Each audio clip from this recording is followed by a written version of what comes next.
If you're going to succeed as an immigrant in the US, you first need to navigate the rigorous immigration process before and after settling in the US. It took me 8 good years to finally make it to the US. I was denied visa 4 times before I finally migrated as a master's international student. After I graduated, I took a leap of faith to get into the tech industry as a consultant, even though I had no IT background. A few years down the line, I started a consulting business on IT graduate studies as well as self-development IT training programs, and from then on, I've never looked back. This is Bob Mwiti, and you are watching Success with Bob Mwiti Show. In this episode of Success with Bob Mwiti Show, I want to talk about the 2 factors that you need to consider when you're choosing a state to study in here in the US. All right. Now, a lot of you out there, you know that the US is very, very big, okay? And it can be very, very challenging to figure out where exactly you want to study, okay? So it's very, very important that you take time to know exactly where you want to study here in the US. Okay, now the US has different coasts. There is the northeast or the eastern side of the US, northern side of the US. There is the southeast, like for example where we are. There is the southern side. There is the west coast. There is the southern western side. There is the northern western side. So, and then there is the central side of the US. So it depends with where you really want to study. You know, so one of the main factors that you need to consider when you're looking at those different, areas or different locations or geographical locations is the cost of living there. Mostly, if you go to Midwest or the central side of the US, it's very affordable. Okay, the cost of living there is not very high. All right, but if you go to the East Coast, New York side, okay, or West Coast, maybe Los Angeles, San Francisco side, that can be very expensive. Those are the most expensive places to live here in the US, okay? Or for example, if you want to, if you're looking at studying somewhere like Hawaii, it can be very, very expensive, okay? So it's very, very important that you really understand this, okay? The cost of living in those states. Okay, if you are someone who is out there and looking for, the most affordable place to live, then I don't expect you to go to New York. I don't expect you to go to Hawaii. I don't expect you to go to Los Angeles. I don't expect you to go to San Francisco. Okay, so I would expect you to think of places like Kansas, Iowa, Colorado, places like Louisiana, even Texas, all right, Mississippi, Missouri. All right, those kind of states. You really need to understand the whole of the US, okay? All the 50 states, where are they located? Okay, what are the cost of living in those states? Very, very important. You have to do your homework. Otherwise, you're gonna come here and then you find it can be very, very expensive. All right, can be very, very expensive.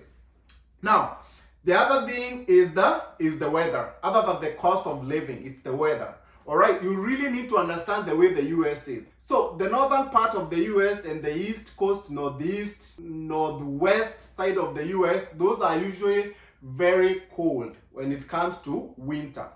Now, if you're someone out there who doesn't like the cold, then you don't want to live in those kind of states that are on the northern side of the US, northeast, northwest side of the US.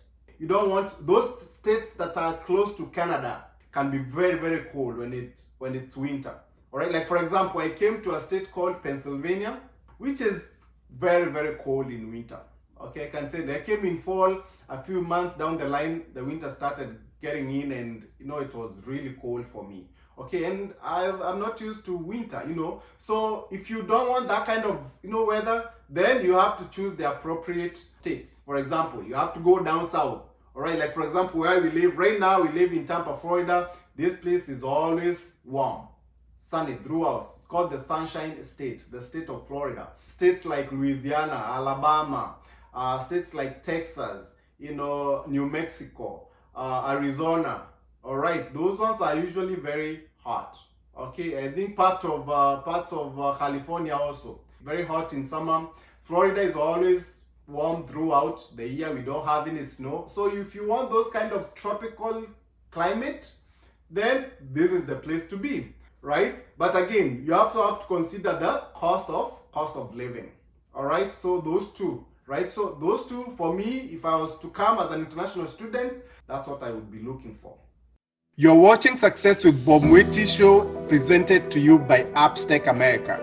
Appstec America is a consulting company that helps immigrants find amazing higher education and job opportunities in the tech industry in the United States. You can find our programs by going to www.appstecamerica.com. Appstec America, we wake you up to the unlimited potential within you. Now, on to our question of the day. I got someone asking me, Bob, should I think of job opportunities in the state that I want to study in the US? My answer to that question is no. And I'll tell you the reason why. Because, you know, when it comes to study here, you're just coming to school. It's not like you're coming to work, right? You're not coming to work. When you're coming to study, it's study. Then after that, then you think of working. Okay, now when it comes to job opportunities, don't think of job opportunities when you are still in school. Okay, you think of job opportunities after you graduate from school. Okay, like for example, where I went to school, it's a very small school in a very small city in the middle of nowhere in Pennsylvania state. And if I was looking for jobs after graduation in that small city, there's no way that I could have found a job there. So you have to broaden your options.